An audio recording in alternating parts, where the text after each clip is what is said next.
What's up, guys? Welcome to the channel. And if you're like me, this is what your PaperShoot camera looks like after 1 year. If you're clumsy like me, this is unfortunately what it looks like, but you can get many different cases and that will solve the problem.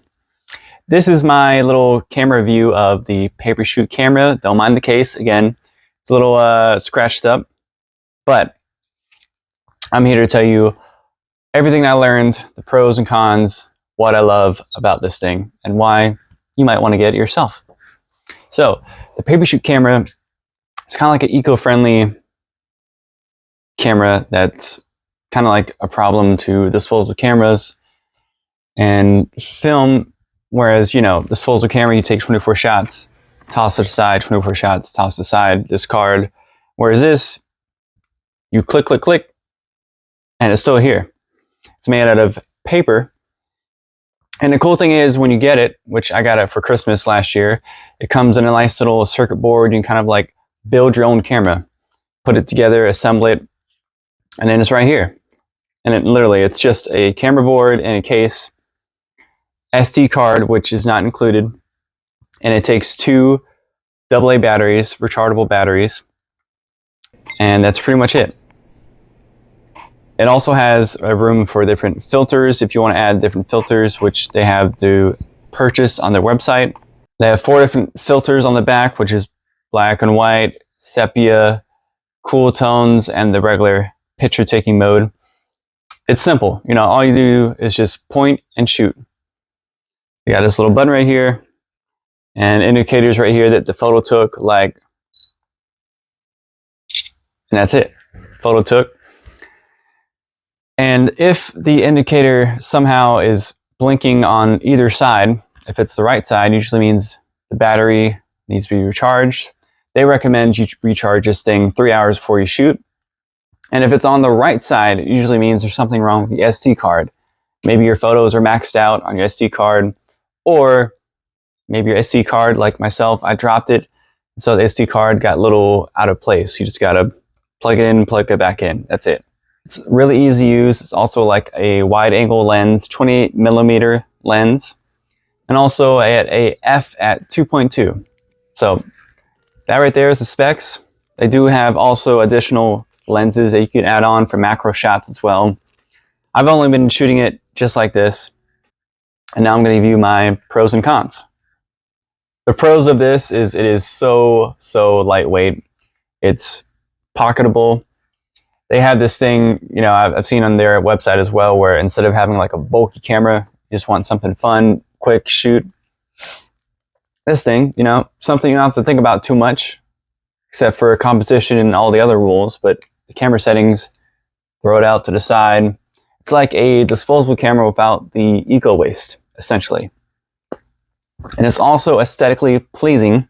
Now, right now, you know, my camera is a little beaten up, but this is like the vintage case model. Kind of resembles a Leica as well, but they have many other camera filters. That's like a Star Wars or pop color. And it's also a really great conversational starter. I've had many different conversations with this. People ask like, what is that? Is that a camera, or is that really a camera? How does that take pictures? How do you even look through that thing? It's so fun to talk about with this camera. I'm like with my peers, my partner, and then I always get pulled to the side, so I'm talking to somebody about this little thing. It's so fun. And also I really like it because it has a nice little film aesthetic. I love shooting film, and if the battery dies, then same thing with film, you're out of shots, right? So that's it. And also the fact that you can't see the photos till later, that adds a really good sense of excitement to this. You don't know exactly what you can see, so you have to take the best at it and just forget about all else, you know? It's all about the creativity. It embarks on that, brings it out. It's like a parachute of creativity in here. Just point, click, and also it's really fun at different party settings or gatherings. You just pass the camera around or just leave it at the table, and eventually, sometimes, you know, somebody else will pick it up, and it's good to see other people's perspectives, because other cameras, it might be too expensive, somebody might not want to touch it, or the camera settings are too advanced for somebody to use. But again, this is just, and the photo took. Now to the cons. I love this camera, but one con that really grinds my gears is the battery life. Because for whatever reason, when I'm off shooting pictures a lot, if I'm on a little photo walk and I see many things that spark my curiosity, over time, the battery dies. I don't know if I'm just snapping too many photos and it's like, I gotta take a nap. But that's even after I charge the camera 3 hours before. So my only thing to you is just buy an extra set of batteries and have it with you just in case. You can always undo this, change the batteries, and then you're good to go. But also, this is the current model. I believe it's 18 megapixels, but the newest model is 20 megapixels. And they claim to have a better battery life on that one as well. So check that out. As well, another thing that kind of gripes me is when I'm taking photos, like listen. There seems to be like a shutter delay from when you press the button, lets you know you're taking the photo, and the second button lets you know the photo's been taken. So in the decisive moment of taking photos all the time, when I'm trying to get that moment might have slipped away. Whatever it may be, street photography or sports mode or whatever it is, if you're trying to get that exact moment, it might slip away. But also, if you hold the button down a couple times or keep clicking it, they do have a little rapid fire button there, but it is also delayed as well, so that can be kind of tricky when you're trying to get the photo. And I will say this is a year with this camera, but also my second camera because I got it again in July because this camera does not hold well in rain. I know, right? But I learned that the hard way. I was taking photos of some sunflowers and it just downpoured all of a sudden. I was snapping away and then all of a sudden this really thin circuit board surprisingly got wet, you know? But one thing to compensate that is on their website, they now have, looks like, cases that actually cover the whole camera. So I recommend that to solve that problem. I'm trying to work with you here. If there's some cons, hopefully there's some way to fix it. But another con is, seems like sometimes the photos are just kind of overly exposed. Like, I know it is a f2.2, and that could be a problem sometimes, but like when you're taking photos of different sunsets, sometimes the sunset is way too blown out, or if there's a object that's being refracted off light, sometimes it's too bright and it's really hard to get that in a shot. But I will say at the same time, when you're editing, it does have quite a bit of detail in here. Like when I'm zooming in, there's still a lot of detail that's captured in there, and I'm able to sometimes save the details in Photoshop or Lightroom. Those are kind of my main pros and cons for the camera. Not too much. Simple use camera.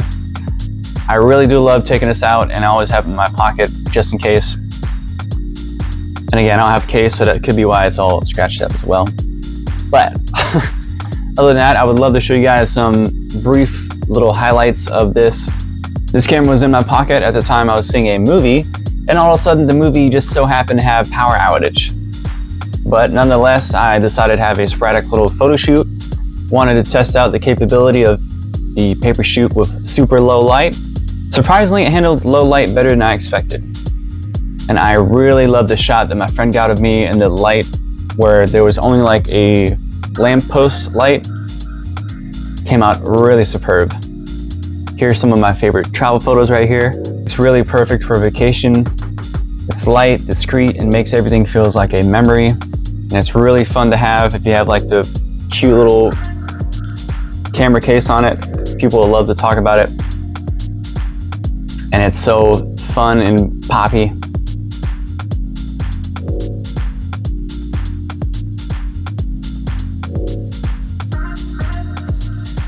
Then I also took it to a indoor concert.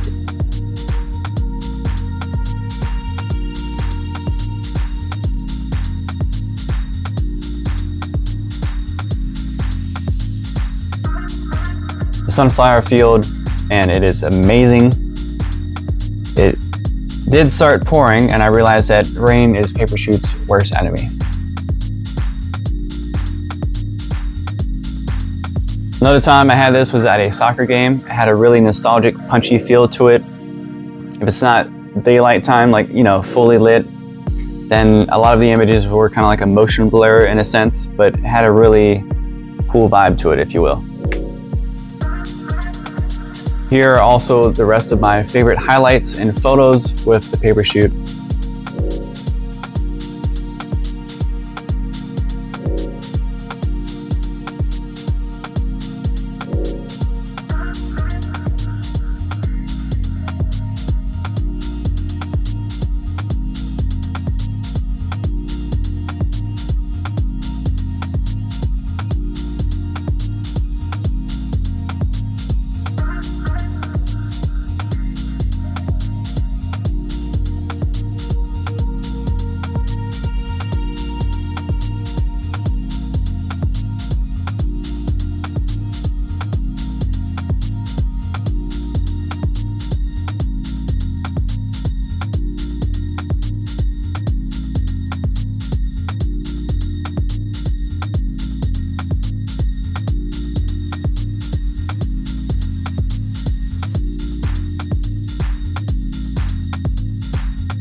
After a year, I'm still reaching for this thing.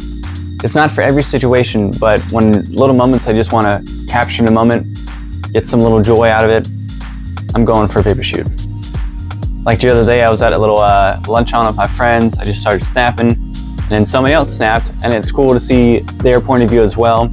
It's just such a little easy camera, and also I've seen many other users as well give it to their kids.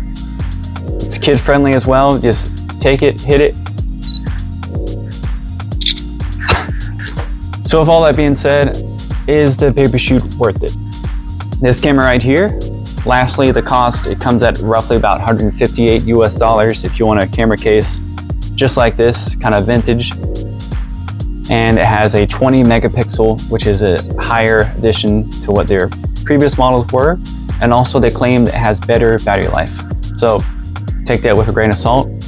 If you like film aesthetic without all the hassles, it's a really fun camera to have. Additionally, with your gear, because again, sometimes your gear is so bulky, and this could be a great little thing. Just pull out your pocket, hand it to somebody, start clicking away. Let me know down in the comments what you guys think, would you guys get it, and if you've shot with PaperShoot before. I'd love to know. Thank you guys so much for watching. Be sure to like and follow for more camera reviews. Until then, don't forget to always make the ordinary into the extraordinary.